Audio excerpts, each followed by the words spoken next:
Hi guys! Magandang araw sa ating lahat. Panibagong video, panibagong kwento ang ating ihahatid sa inyo sa araw na to. Ito po ang Gamidigs Vlog, nagbibigay tips tungkol sa pagre-repack ng mga gamit hindi, manipis, crackers, sampalok, daily sweat beans, ay iba pang mga kotkotin. Guys, nagpapasalamat tayo sa lahat ng mga subscribers, lahat ng mga nanonood sa mga video ng Gamidigs Vlog. Thank you guys! Kung magustuhan nyo mga ganitong klaseng video, please subscribe at pa-share na rin sa ating mga kababayan para sila din ay kumita. Ang rerapakin natin ngayon, Gummy Orange Candy. Ang kilo ng Gummy Orange Candy ngayong March 6, 2025, 112 pesos.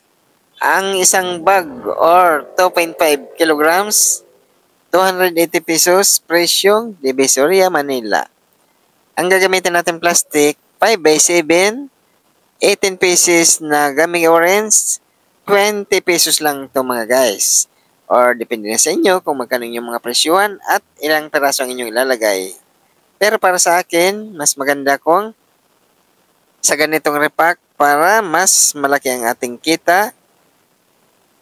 Guys, kung kahit nagtatrabaho kayo, pwede nyo rin gawin ang mga pagtitinda nitong mga kotkotin. Or panoorin nyo dito sa ating channel para marami kayong matutunan ng mga tips or mga kung magkano mga presyuhan sa ating mga nire-repack. Kung nasa mga bahay lang kayo, pwede nyo rin gawin itong mga pagtitinda at pwede rin kayo kumita ng mga extra income or pagkakakitaan. Kung may benta na kayo, gawin yung tindahan para kayo din ay kumita. Huwag nyo lang lalagyan ng screen guys para mas kitang-kita sa labas ng ating mga kababayan. At kung mag-umpisa kayo, kahit hindi naman ganong kalaki ang mga puhunan natin, mag-umpisa muna kayo ng tig-1 kilo lang muna inyong bibilhin. Or may mga kalahating kilo naman itong mga repack sa mga pwesto or mga nagtitinda ng mga wholesale price nitong mga gamit hindi or kahit anong mga kotkotin. Kayo mismo pupunta sa mga pamilihan para makakapili kayo ng mga magagandang klase, makikintab na mga gamit hindi or kahit anong mga kotkotin guys. Pipili niya yung mga malilinis ang kanyang plastic or makintab ang kanyang mga plastic. Ibig sabihin, mga bagong paninda yan. Kung alam niyo mga nagdidikit-dikit na ng mga gamit hindi, huwag niyong kukunin yun kasi hirap niyan repakin at hindi kayo kikita doon. Ganito lang mga tips ng mga dito sa mga kotkotin or kahit anong mga gamit hindi guys. Panoorin nyo dito sa ating mga video. Marami tayong mga video dito na iba't ibang klaseng mga gamit hindi. Yan mga mabili sa ating mga kaubayan. Yan lang ang mga gagamitin natin. Kailangan meron tayong heat sealer, plastic, at saka yung mga gamit or kahit anong mga kotkotin na inyong pag-umpisahan. Ganyan lang.